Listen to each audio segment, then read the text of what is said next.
जय हिंद दोस्तों। आज हम पढ़ने वाले हैं मौर्य साम्राज्य, और इससे पहले की क्लासें भी हमने देखी हैं, वही मेरे यूट्यूब चैनल पर पढ़ी हैं। अगर आप पढ़ना चाहते हैं तो वहाँ पर जाकर सर्च कर लें रोज़गार विद रजा, और उस पर सारी वीडियो पढ़ी हैं आपसे पहले भी। ये जो है सब इम्पोर्टेंट क्वेश्चन पढ़ाए गए हैं इसमें। तो हम पहला क्वेश्चन पढ़ेंगे अब। 326 ईसा पूर्व में भारत पर आक्रमण करने के लिए सिकंदर ने सबसे पहले निम्नलिखित में से किस नदी को पार किया? तो किस नदी को पार किया? सिंधु नदी को, झेलम नदी को, चेनाब नदी को या सतलुज को? तो इसका जो आंसर हो जाएगा सिंधु नदी। ऑप्शन नंबर ए ठीक होगा इसका। नेक्स्ट क्वेश्चन देख लेते हैं। मध्य प्रदेश में भगवान बुद्ध के सम्मान में सम्राट अशोक द्वारा बनवाया गया बौद्ध स्मारक है? कौन सा है? धामक स्तूप, बबिकोंडा स्तूप, सांची स्तूप, महाबोधि स्तूप? तो दोस्तों ये प्रश्न ऐसे गलत हो जाता है। गौतम भगवान बुद्ध की बात चल रही है तो महाबोधि स्तूप लगाएंगे सब, लेकिन इसका आंसर ये नहीं है। इसका आंसर डी होगा, सांची स्तूप। मध्य प्रदेश में भगवान बुद्ध के सम्मान में सम्राट अशोक द्वारा बनवाया गया बौद्ध स्मारक सांची स्तूप कहलाता है। इसके बारे में पढ़ लीजिए। सांची स्तूप का निर्माण सम्राट अशोक द्वारा 3री सदी ईसा पूर्व में भगवान बुद्ध के सम्मान में करवाया गया था। सांची भारत के मध्य प्रदेश राज्य के रायसेन जिले में, यानी कि मध्य प्रदेश ये जो है कहाँ पर है? मध्य प्रदेश राज्य में रायसेन जिले में बेतवा नदी के तट पर स्थित छोटा सा गांव है। रायसेन जिले में एक अन्य विश्व पर्यटन स्थल भीमबेटका भी है। राजस्थान में ही भीमबेटका है। रायसेन जिले में एक अन्य विश्व पर्यटक स्थल भीमबेटका भी है। सांची स्तूप को वर्ष 1989 में यूनेस्को की विश्व धरोहर सूची में शामिल किया गया था। ये क्वेश्चन पूछ लेता है, सांची स्तूप को कब शामिल किया था? 1989 में। नेक्स्ट क्वेश्चन देख लीजिए। सांची के स्तूप का निर्माण किसने कराया था? तो अशोक ने कराया था, बिंबिसार ने कराया था, चाणक्य ने या चंद्रगुप्त ने? तो सांची के स्तूप का निर्माण किसने कराया था? सांची के स्तूप का निर्माण अशोक ने करवाया था। ऑप्शन नंबर ए ठीक होगा इसका। नेक्स्ट क्वेश्चन पर आ जाइए। बौद्ध धर्म से संबंधित प्रख्यात भवन संरचना धामेक स्तूप का निर्माण मूलतः किस वंश के शासनकाल के दौरान कराया गया था? नंद वंश, शुंग वंश, मौर्य वंश या कण्व वंश? तो इसका जो आंसर हो जाएगा, हम मौर्य वंश पढ़ रहे हैं वैसे भी, तो इसका answer option number D Maurya वंश ठीक होगा। नेक्स्ट क्वेश्चन फिर देख लेते हैं।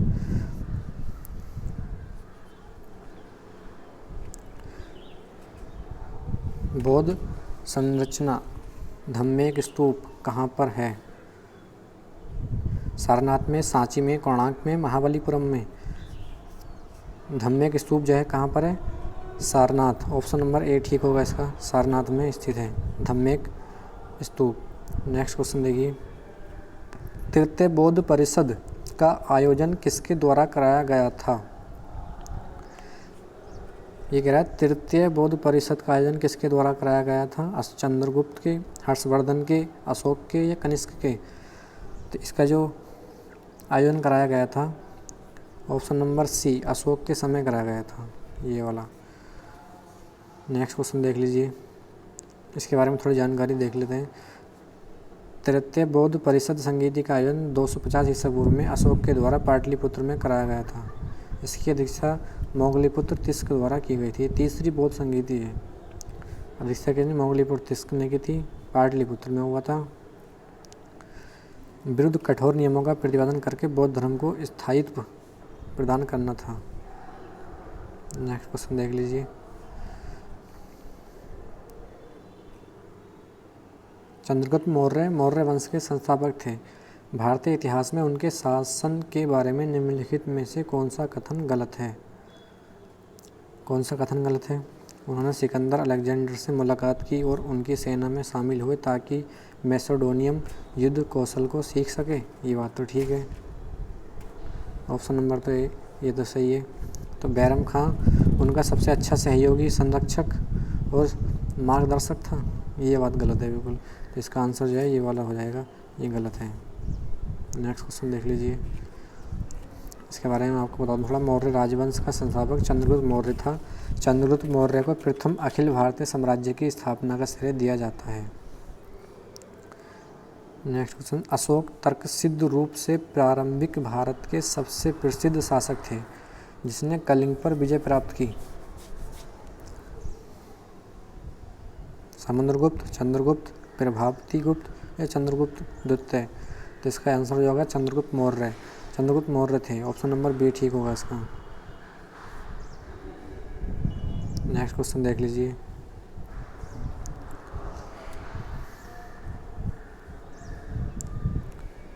ऐतिहासिक ग्रैंड ट्रंक रोड यानी कि जीटी रोड का निर्माण कई शासकों द्वारा कराया गया था। मौर्य वंश के शासनकाल के दौरान इसे क्या कहा जाता था? तो इसको क्या कहते थे? उत्तरापथ, पूर्वी पथ, बादशाही सड़क, राजपथ। तो इसको क्या कहते थे हम? उत्तरापथ। ऑप्शन नंबर ए ठीक होगा इसका, उत्तरापथ इसको कहा जाता था। ये देख लीजिए, मुगल काल में मौर्य काल के बाद इस मार्ग में तब बड़ा बदलाव हुआ जब इस मार्ग का ज़्यादातर भाग शेरशाह सूरी द्वारा नए सिरे से पुनर्निर्मित कराया गया।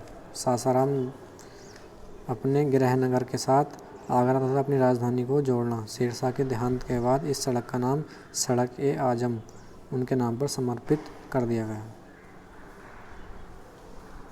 नेक्स्ट क्वेश्चन देख लीजिए, कलिंग युद्ध की हिंसा को देखकर प्रतिशोध लेने की सोच रखने वाले सम्राट अशोक का हृदय परिवर्तन हुआ और वे एक स्थिर चित्त एवं शांतिप्रिय सम्राट और रड्डस के अनुयायी बन गए। तो किसके अनुयायी बन गए? वेदांत के, जैन धर्म के, बौद्ध धर्म के, हिंदू धर्म के। तो वो जो है बौद्ध धर्म के अनुयायी। ऑप्शन नंबर ए ठीक होगा इसका। और दोस्तों मैं आपको बता दूं, वीडियो को लास्ट तक देखें, आपकी प्रैक्टिस के लिए ये प्रैक्टिस साइड लगाया जाता है और इसको ध्यान से पढ़ लिया करें। ये प्रश्न वही हैं, सब लौट फेर के आते रहते हैं, बार बार रिपीटेड प्रश्न है। चंद्रगुप्त मौर्य के गुरु कौन थे? देख लेना, ये प्रश्न भी आरआरबी एनटीपीसी में आया हुआ है, शिफ्ट 1 में, स्टेज फर्स्ट। चंद्रगुप्त मौर्य के गुरु कौन थे? स्कंदगुप्त, विष्णुगुप्त, कल्हड़ या विष्णु शर्मा। इसके जो गुरु थे चंद्रगुप्त मौर्य के, इनके गुरु विष्णुगुप्त। ऑप्शन नंबर बी ठीक है इसका। उदयन ने मगध की राजधानी को किस शहर से हटाकर पाटलिपुत्र में स्थानांतरित किया गया? उदयन ने मगध की राजधानी को किस शहर से हटाकर कहाँ किया? तक्षशिला में, कौशाम्बी में, सारनाथ में, राजगीर में। तो कहाँ पर किया?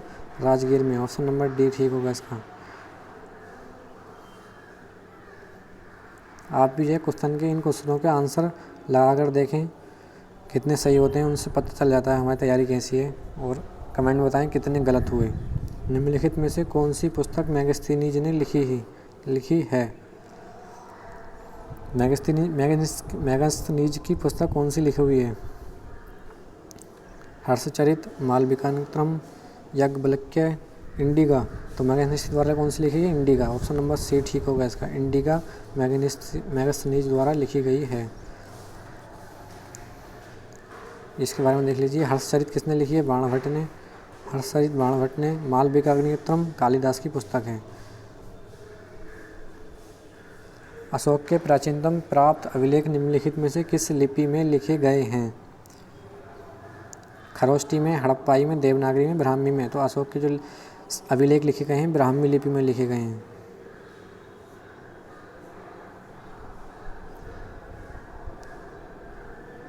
नेक्स्ट क्वेश्चन देख लीजिए, किसने मौर्य प्रशासन में अध्यक्षों को विभिन्न विभागों के अध्यक्षों के रूप में उल्लेखित किया था? कौटिल्य ने, प्लिनी ने, स्ट्रैबो ने, मेगास्थनीज ने। तो किसने किया था? कौटिल्य ने। ऑप्शन नंबर ए ठीक है इसका।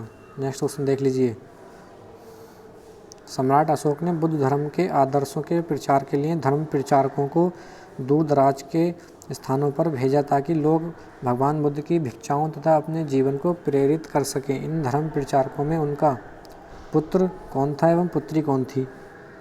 पुत्र मनोज एवं पुत्री संजना थी या महेश पुत्र थे, संगीता पुत्री थी, महेंद्र पुत्र थे या संघमित्रा पुत्री थी? तो इसका जो आंसर होगा, महेंद्र इनके पुत्र थे। इनके पुत्र कौन थे?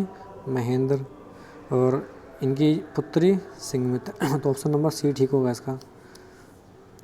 नेक्स्ट क्वेश्चन देख लीजिए। निम्नलिखित में से कौन से राजा संघमित्रा और महेंद्र वर्मन के पिता थे? बिंबिसार, कृष्णदेव, अशोक या कनिष्क? महेंद्र वर्मन संघमित्रा और महेंद्र वर्मन के पिता थे। कौन थे? अशोक। ऑप्शन नंबर सी ठीक होगा इसका, अशोक। नेक्स्ट क्वेश्चन देख लीजिए। डैश की यानी किस धर्म ने विजया धार्मिकता द्वारा विजय की नीति विकसित की? तो किस धर्म ने? बिंदुसार ने, महेंद्र ने, बिंबिसार ने, अशोक ने? तो इसका ऑप्शन नंबर सी, अशोक ठीक होगा इसका। नेक्स्ट क्वेश्चन देख लीजिए। अशोक के शासनकाल की सबसे महत्वपूर्ण घटना कलिंग आधुनिक युग में डैश पर विजय थी, जो उनके जीवन का एक महत्वपूर्ण परिवर्तन सिद्ध हुआ। कहाँ पर विजय थी? इसका जो आंसर है असम, झारखंड, उड़ीसा, बिहार। तो इसका आंसर उड़ीसा होगा। ऑप्शन नंबर डी ठीक है इसका। Next question.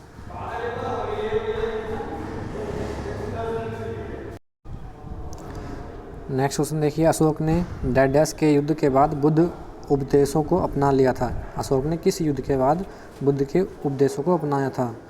बक्सर के युद्ध के बाद, कलिंग के युद्ध के बाद, मगध के युद्ध के बाद, पानीपत के युद्ध के बाद? तो कलिंग युद्ध के बाद। ऑप्शन नंबर बी ठीक है इसका। कलिंग युद्ध के बाद अशोक ने बुद्ध के उपदेशों को अपना लिया था। नेक्स्ट क्वेश्चन देख लीजिए। प्रसिद्ध कलिंग युद्ध ने सम्राट अशोक को युद्ध छोड़ने और बुद्ध धर्म अपनाने के लिए प्रेरित किया था। यह युद्ध उड़ीसा में कब लड़ा गया था? कलिंग युद्ध कब लड़ा गया था? इसका कहने का मतलब ये है कलिंग युद्ध कब लड़ा गया? 261 में, 262 में, 264 बीसी में, 260 बीसी में? तो इसका जो आंसर होगा 261 बीसी। ऑप्शन नंबर ए ठीक होगा इसका। नेक्स्ट क्वेश्चन देख लीजिए। अशोक के किस शिलालेख में कलिंग युद्ध में अशोक की विजय का उल्लेख किया गया है? 13वें शिलालेख में, चौथे में, पहले में, 10वें में? तो इसका जो आंसर है 13वें शिलालेख में। ऑप्शन नंबर ए ठीक होगा इसका। 13वें शिलालेख में अशोक के कलिंग युद्ध में अशोक का विजय का वर्णन किया गया है। नेक्स्ट क्वेश्चन देख लीजिए। चंद्रगुप्त का पुत्र डैश मौर्य साम्राज्य के सिंहासन पर बैठने वाला दूसरा शासक था? बिंदुसार, अशोक, धनानंद या बिंबिसार? तो इसका आंसर है Bindusara. Option number D, Bindusara. Next question देखिए। सम्राट अशोक का पुत्र था जो मौर्य वंश से संबंधित था? सम्राट अशोक का कौन पुत्र था? चंद्रगुप्त मौर्य, चंद्रगुप्त द्वितीय, बिंबिसार या बिंदुसार? तो इसका जो पुत्र था वो था बिंदुसार। ऑप्शन नंबर सी ठीक होगा इसका। नेक्स्ट क्वेश्चन देखिए। सम्राट अशोक किसके उत्तराधिकारी थे? चंद्रगुप्त मौर्य के, बिंदुसार के, सुसीम के, दशरथ के? बिंदुसार के। ऑप्शन नंबर बी ठीक होगा इसका। बिंदुसार के पुत्र थे, उत्तराधिकारी थे। सम्राट अशोक किसके उत्तराधिकारी थे? बिंदुसार के। नेक्स्ट क्वेश्चन देख लीजिए। सम्राट अशोक ने पत्थर के स्तंभों, पत्थर के तख्तों पर अपने डैश आदेश उत्कीर्ण करवाए अपने राज्य के प्रमुख स्थानों पर स्थापित किया ताकि लोग तदनुसार आचरण कर सकें? 16, 14 या 8 या 10? तो कितने करवाए थे? 14। ऑप्शन नंबर बी ठीक होगा इसका।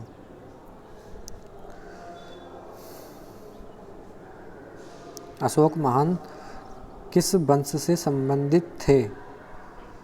गुप्त वंश से, चोल वंश से, शुंग वंश से, मौर्य वंश से? तो हम इसलिए इसका आंसर लगा सकते हैं मौर्य वंश पढ़ रहे हैं तो अशोक महान किससे संबंधित थे? मौर्य वंश से। ऑप्शन नंबर इसका सी ठीक होगा। मौर्य वंश से संबंधित थे अशोक महान।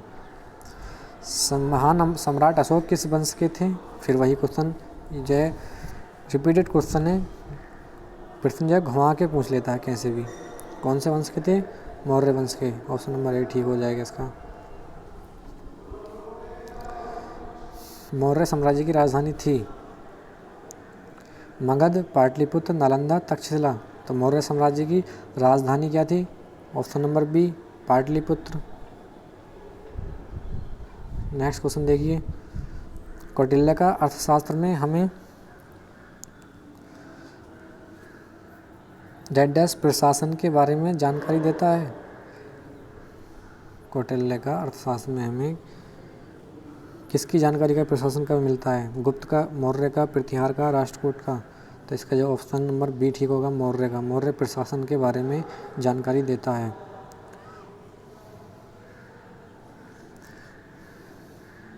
चाणक्य का एक अन्य नाम क्या था? विष्णुगुप्त, बृजेश्वर, रामदेव, देवबर्मन। तो चाणक्य का एक अन्य नाम क्या था? विष्णुगुप्त। ऑप्शन नंबर बी ठीक होगा इसका। दोस्तों ये प्रश्न है तो हार्ड, लेकिन ज़्यादा सरल प्रश्न पढ़ के हार्ड तो लगेंगे, वीडियो अच्छी नहीं लगेगी, लेकिन ये प्रश्न वो हैं जो आते रहते हैं। आपको दिख भी रहा होगा, आरआरबी एनटीपीसी 28/3/2016 में आया हुआ था, और 2021 में भी आते रहते हैं ये प्रश्न। मैगनीज भारत आने वाले सबसे शुरुआती खोजकर्ताओं में से एक था। उनका संबंध किस देश से था? यानी कि मैगनीज किस देश के थे? यूनान के, स्पेन के, इटली के, मिस्र के। तो मैगनीज कहाँ के थे? यूनान के थे। ऑप्शन नंबर ए ठीक है इसका। सम्राट अशोक ने अपने राज्यकाल के 12 वर्ष में एक विशेष अधिकारी की नियुक्ति की जो भूमि का सर्वेक्षण करता था तथा भू अभिलेखों का रखरखाव करता था और न्याय का पालन करता था। इन अधिकारियों को क्या कहा जाता था? इन अधिकारियों को अमात्य, समहर्ता, चालुक्य, रज्जुक। तो इनको क्या कहते थे? रज्जुक। ऑप्शन नंबर सी ठीक होगा इनका।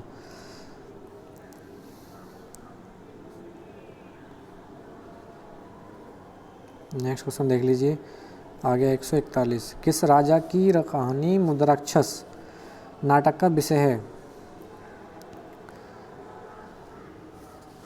किस राजा की? जयचंद की, चंद्रगुप्त द्वितीय की, चंद्रपीड़ की, चंद्रगुप्त मौर्य की। इस क्वेश्चन का आंसर बताइए। इस क्वेश्चन आंसर जो होगा वो होगा Chandragupta Maurya. Option number D ठीक होगा इसका। नेक्स्ट क्वेश्चन देख लीजिए, इसके बारे में बता दूंगा आपको। मुद्राक्षस की रचना विशाखदत्त। ये प्रश्न कई बार पूछ लेता है, हर पेपर में मिल लेता है। ये मुद्राक्षस की रचना किसने की थी? विशाखदत्त ने। मौर्य वंश को किस वंश ने समाप्त किया? ये प्रश्न अच्छा है। मौर्य वंश को किस वंश ने समाप्त किया? शुंग वंश ने, गुप्त ने, चोल ने, शिशुनाग ने। तो मौर्य वंश को किसने समाप्त किया था? शुंग वंश ने। ऑप्शन नंबर ए ठीक हो जाएगा इसका। नेक्स्ट क्वेश्चन देखिए, मौर्य वंश का अंतिम सम्राट कौन था? मौर्य वंश का अंतिम सम्राट कौन था?